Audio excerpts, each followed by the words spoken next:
मेरा 20 साल का नौकर रामू हमेशा मेरे आगे पीछे घूमता रहता था। मैंने उसे छोटा समझा था, लेकिन एक दिन उसने मुझसे कहा, मालकिन, मुझे छोटा समझने की गलती मत कीजिए। उस रात जब मैंने उसे देखा तो मैं आश्चर्यचकित हो गई थी, क्योंकि उस रात रामू ने 20 साल के लड़के की तरह नहीं, बल्कि 30 साल के आदमी की तरह व्यवहार किया था। हेलो दोस्तों, आज की इस अनोखी कहानी में आप सभी का स्वागत है। जब से रामू मेरे पास सोने लगा था, तब से मेरे शरीर में बदलाव आने लगे थे।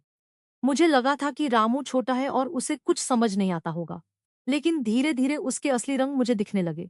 मैंने कभी सोचा भी नहीं था कि 20 साल का लड़का मेरी तरह की 40 साल की महिला को इतना सुख दे सकता है। रामू 20 साल का था। उसे मैं गांव से अपने घर काम के लिए लाई थी। मेरे घर में सिर्फ मैं और मेरा एक साल बेटा था। जब मैं काम पर जाती थी तो रामू मेरे बच्चे की देखभाल करता और वो मेरे घर में ही रहता था। मैं बिना शादी के माँ बन गई थी। मेरे प्रेमी ने शादी का झांसा देकर मुझसे प्रेम का खेल खेला। जब मैं गर्भवती हो गई तो मैं उसके घर गई और वहां मैंने देखा कि उसकी शादी हो रही थी। उसने मुझसे प्रेम का नाटक किया और किसी और लड़की से शादी कर ली थी।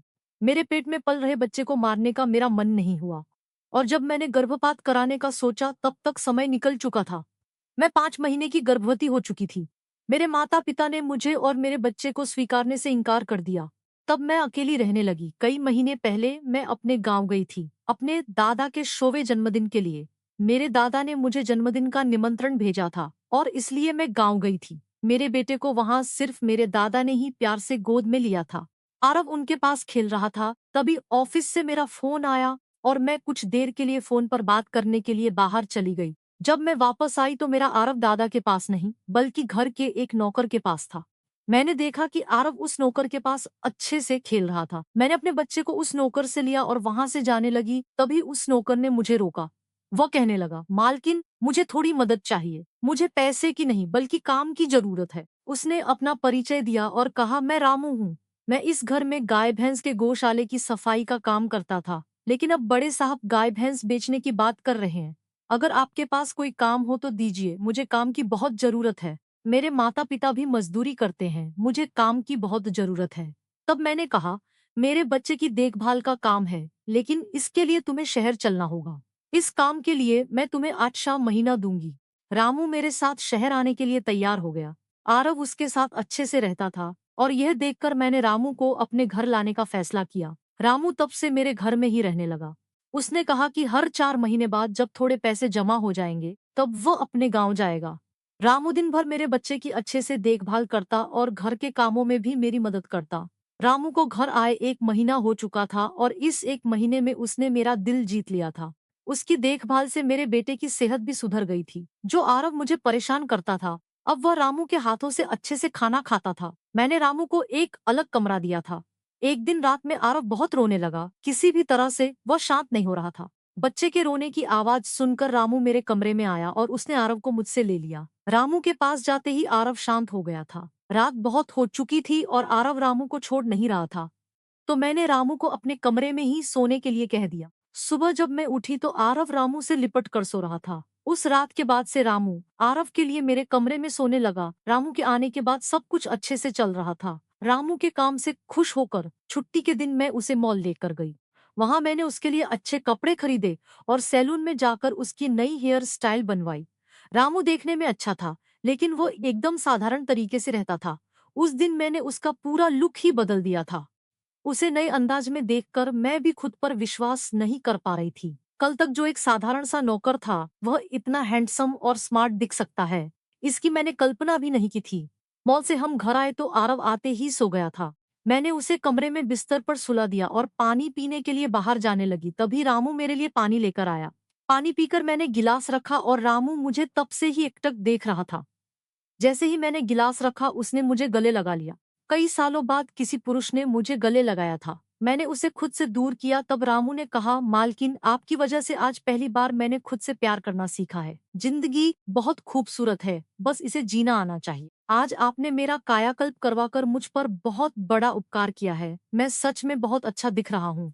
रामू के चेहरे पर खुशी देखकर मैं भी खुश थी। अगले दिन से वो बहुत स्वच्छ और सलीके से रहने लगा था।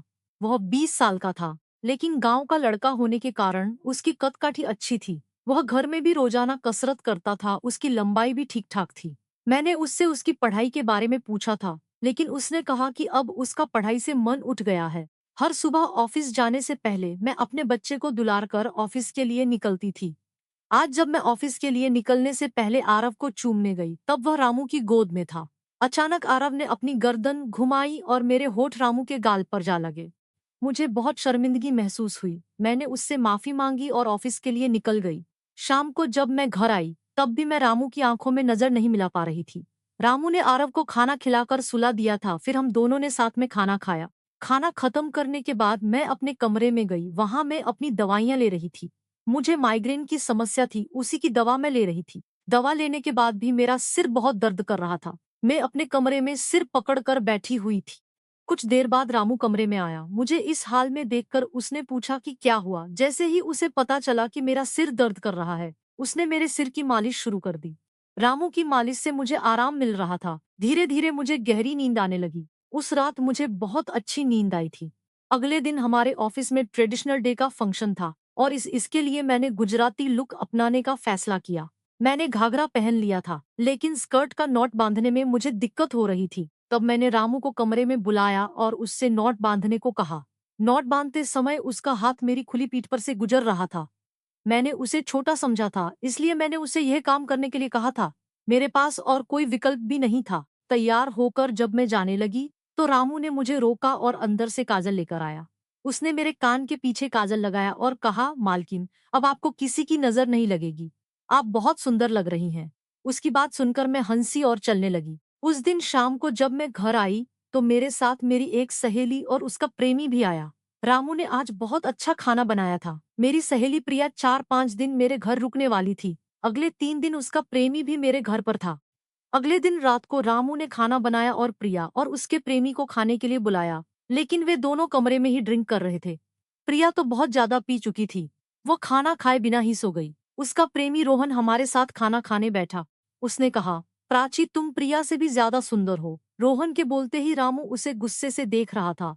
खाना खत्म करने के बाद रोहन अपने कमरे में चला गया। उसके जाते ही रामू मुझसे कहने लगा, मालकिन, आपके यह कैसे दोस्त हैं?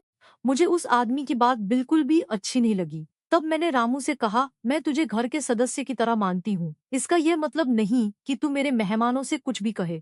तेरा काम है आए हुए मेहमानों की सेवा करना, इसलिए तू सिर्फ वही कर। बाकी मुझे कुछ सिखाने की जरूरत नहीं। रामू को डांट कर मैं अपने कमरे में चली गई। मैंने उसे डांट दिया था, फिर भी वो मेरे लिए पानी लेकर आया। तब मैंने अपनी दवा ली और पानी पीकर सो गई। आज रामू मेरे कमरे में सोने नहीं आया था, ऐसा मुझे लगा।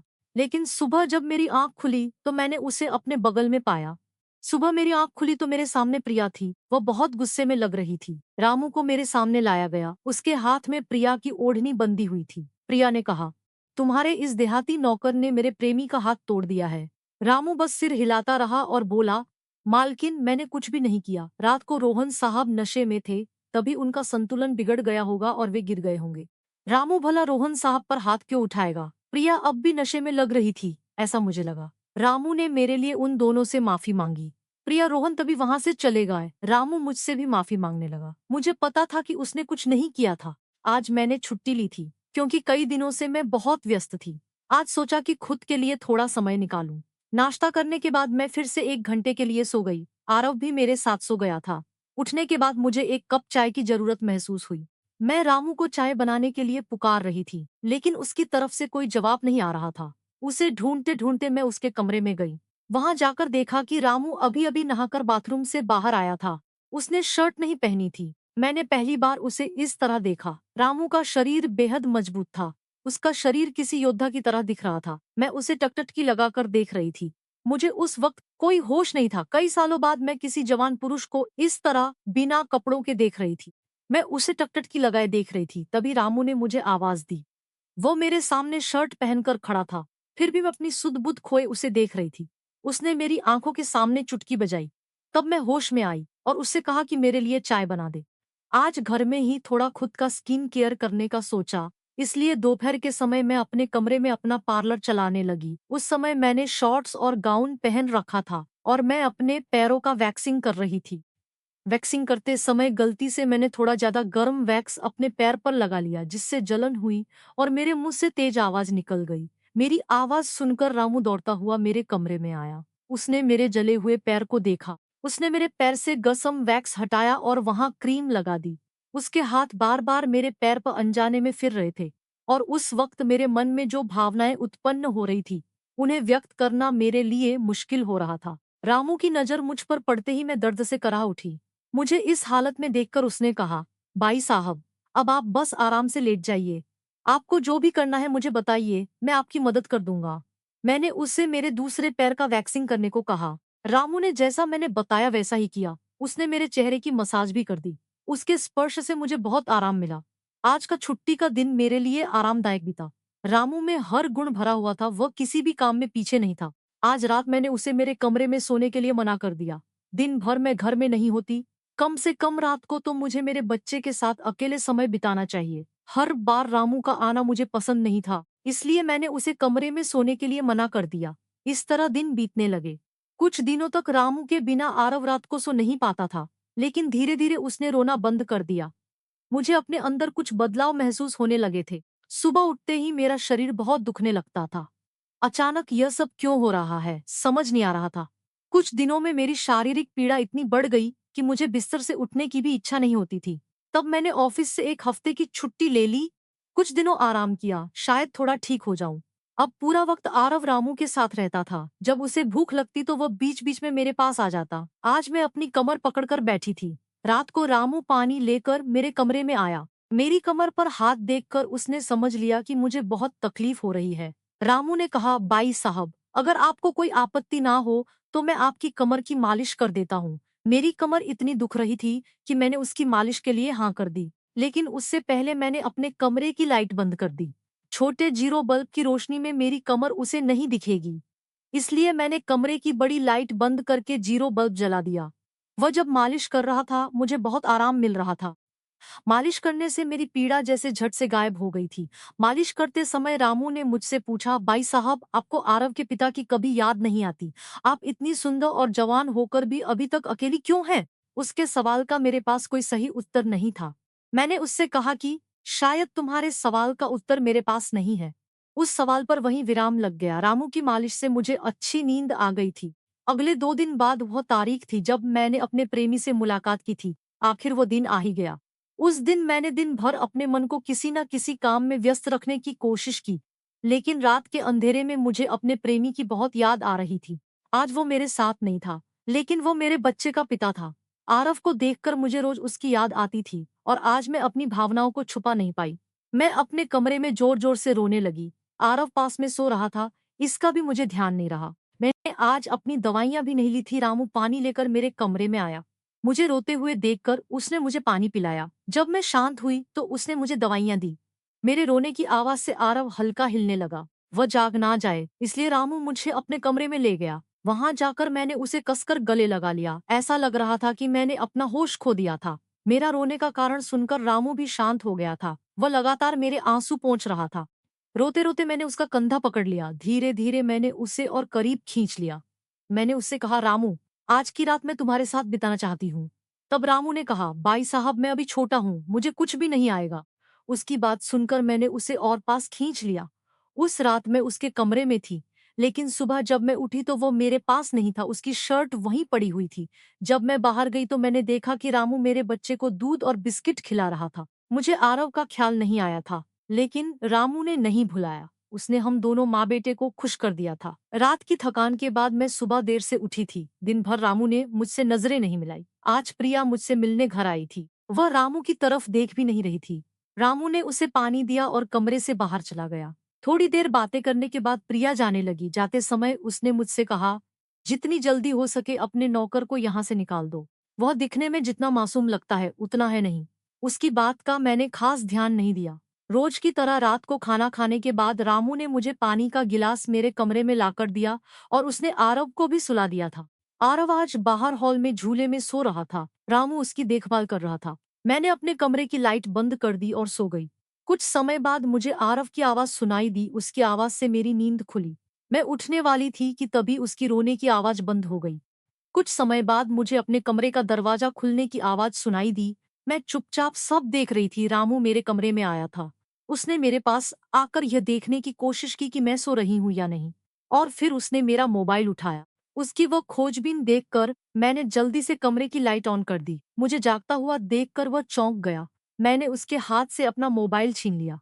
मैंने उससे कहा, रामू, यह सब क्या चल रहा है? तुम इस वक्त यहाँ क्या कर रहे हो?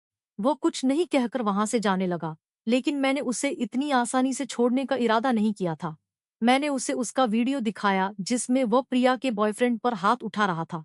उस दिन रोहन के मोबाइल का कैमरा गलती से चालू रह गया था और उसमें उनकी हाथापाई रिकॉर्ड हो गई थी। सुबह जब प्रिया मुझसे मिलने आई थी, तब उसने मुझे वो वीडियो दिखाया था और तब से मैं रामू पर नजर रख रही थी। रामू, तुमने झूठ क्यों बोला? तुमने रोहन पर हाथ क्यों उठाया? तब उसने कहा, जो भी आप पर बुरी नजर डालेगा उसके साथ मैं यही करूंगा मालकिन। उस रात जब रोहन नशे में था, वो आपके कमरे में आया था। वो आपके साथ कुछ गलत करने की कोशिश कर रहा था और इसलिए मैंने उस पर हाथ उठाया। रामू की बात सुनकर मैंने कहा, ठीक है, मैं तुम्हारी बात मानती हूँ, लेकिन तुम मुझे नींद की दवा क्यों दे रहे थे? आज मैंने तुम्हें मेरे पानी में दवा मिलाते हुए देखा है। तुम्हारी नजर मुझ पर थी और तुम जो चाहते थे वो मैंने तुम्हें दे दिया है। अब अपना हिसाब करो और गांव निकलो। मेरी बात सुनकर रामू बोला, मालकिन, आप जैसा सोच रही हैं वैसा कुछ भी नहीं हुआ है। कल रात मैंने आपके साथ कुछ भी गलत नहीं किया। मैंने आपके पानी में नींद की दवा मिलाई थी जिससे आप मेरे पास आते ही सो गई थी और मुझे आपके साथ कुछ भी गलत नहीं करना था। कुछ दिन पहले मैंने आपको रात में फोन पर बात करते हुए देखा था। मैंने आपकी बातें सुनी थी। आप फिर से अपने उस प्रेमी से मिलने की तैयारी कर रही थी। आपकी मुलाकात आपके ही घर में तय हुई थी। मुझे यह सब पता था। आप उससे ना मिले, इसलिए मैं आपको रात में नींद की दवा दे रहा था। वह व्यक्ति अब भी आपको धोखा दे रहा है। वो आपसे झूठ बोल रहा है। वो आपके बच्चे को आपसे छीनने के लिए आपके करीब आ रहा है। उसकी पत्नी को बच्चा नहीं हो सकता, इसलिए वो आपके पास आ रहा है। उसने अपनी पत्नी को तलाक नहीं दिया है। वो आपसे झूठ बोल रहा है। रामू, तुम हो कौन? तुम्हें यह सारी जानकारी कैसे मिली? तब उसने कहा, आपके बाबा साहेब ने मुझे आपका फोटो दिखाया था। मुझे आप पहली नजर में ही अच्छी लगी थी, लेकिन बाबा साहेब ने यह भी कहा था कि आप शादी के खिलाफ हैं। तब मैंने उनके साथ मिलकर ये प्लान बनाया। आपके दिल में अपनी जगह बनाने के लिए मैं यहाँ आया था। लेकिन यहाँ आने के बाद मैंने देखा कि बहुत से लोग आप पर बुरी नजर रखते हैं। इसलिए मैंने आपकी सुरक्षा करनी शुरू कर दी। रामू 20 साल का नहीं था। मेरा पहला शख्स सही निकला। वो 23 साल का था और एक अच्छी नौकरी पर था। उसने मेरे प्यार के लिए इतनी मेहनत की थी। रामू ने मेरे प्रेमी के बारे में जो भी कहा था वो सब सच था। रामू ने मेरे प्रेमी की सारी जानकारी सही निकाली थी। रामू जैसा ईमानदार पति और मेरे बच्चे का पिता मिलना मेरे लिए बहुत बड़ी बात थी। मैं अपने प्रेमी के धोखे के जाल में फंसने से बच गई थी। आज मैं विक्रांत उर्फ रामू के साथ बहुत खुश हूँ। वो मुझसे और मेरे बच्चे से बहुत प्यार करता है। मेरे बाबा साहेब की वजह से आज मेरा परिवार शुरू हुआ। मुझे रामू जैसा पति मिला। यह मेरा सौभाग्य था। दोस्तों, जो आपसे सच्चा प्यार करता है वो किसी भी कठिनाई में आपका साथ नहीं छोड़ता। रिश्ते निभाने वाले को किसी वजह की जरूरत नहीं होती और रिश्ते तोड़ने वालों के लिए एक बहाना भी काफी होता है। तो दोस्तों, ये थी हमारी आज की छोटी सी कहानी। आपको ये कहानी कैसी लगी कमेंट करके जरूर बताएं। अगर आप ऐसी ही और भी इंटरेस्टिंग कहानियां सुनना चाहते हो तो चैनल को सब्सक्राइब जरूर कर ले और बेल नोटिफिकेशन ऑन कर ले ताकि आपको मेरी आने वाली हर वीडियो समय सिर मिल सके। कल मिलेंगे एक और वीडियो के साथ। धन्यवाद।